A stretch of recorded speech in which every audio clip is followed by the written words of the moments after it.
오늘은 우리나라 대표팀이 축구를 하는 날로 알고 있습니다. 방금 보니까 이미 끝났더라고요. 경기를 보지는 않았습니다. 축구 경기가 나에게 뭐가 그렇게 중요할까요? 하나님의 심판을 받을 때 내가 축구 경기를 보고 안 보고 그것이 중요할까요? 전혀 아무런 의미가 없을 것입니다. 저는 오늘 어떤 선교사님의 소식을 들었습니다. 몸이 아파서 이제 생명이 얼마 남지 않았다는 그런 소식을 들었어요. 1년도 아니고 몇 개월도 아니고 2주 정도 남으셨을지도 모른다는 그런 소식을 들었습니다. 과연 그 선교사님은 마지막 시간을 어떻게 보내야 될까요?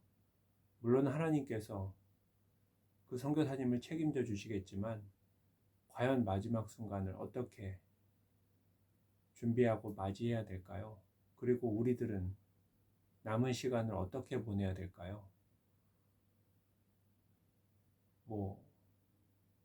다른 사람이 축구 경기를 봤다고 그것을 가지고 뭐라고 하려고 이런 말씀을 드리는 것이 아닙니다. 그냥 제가 요즘 하나님의 뜻대로 온전하게 살고 있지 못하는 것 같아요. 그래서 저 자신을 혼내고 저 자신을 다그치는 것이죠. 과연 어떻게 살고 있는지, 죽을 준비가 되었는지. 생각해 보면 선교사님의 그 이야기를 듣고 생각해 봤는데 사람이 죽을 날이 2주, 3주가 남지 않은 그 시점에서도 내가 과연 몇 월 며칠에 죽는지, 언제 몇 시에 죽는지 그건 알 수가 없습니다. 그것은 우리도 마찬가지죠. 언제 어느 때 죽게 되는지 아무도 알 수가 없으니까요. 건강하다가도 무슨 일이 일어날지 알 수가 없는 거고, 사람이 죽는 건 죽는 그 순간에 알게 되는 것 같습니다. 아, 내가 이제 죽는 거구나.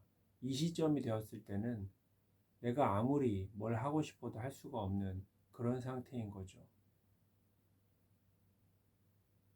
하나님의 말씀에 아무리 순종하고 싶어도 그때는 할 수가 없는 것입니다. 그래서 저는 이런 말을 참 싫어합니다. 사람은 다 똑같다. 사람은 완벽하지 않다. 그러니까 사람은 어쩔 수가 없다. 이런 말을 제일 싫어합니다. 그건 핑계입니다. 믿음을 지키지 않은 것 뿐이죠. 하나님 말씀에 순종하지 않은 것 뿐입니다. 그것 이상 또 이하도 아닙니다. 사람이 원래 그런 것이 아닙니다. 내가 잘못한 거고 내가 잘못 선택한 것이죠. 오늘이 마지막 날이라면 저는 웃으면서 하나님께로 가지 못할 것 같습니다. 여러분은 어떠신가요?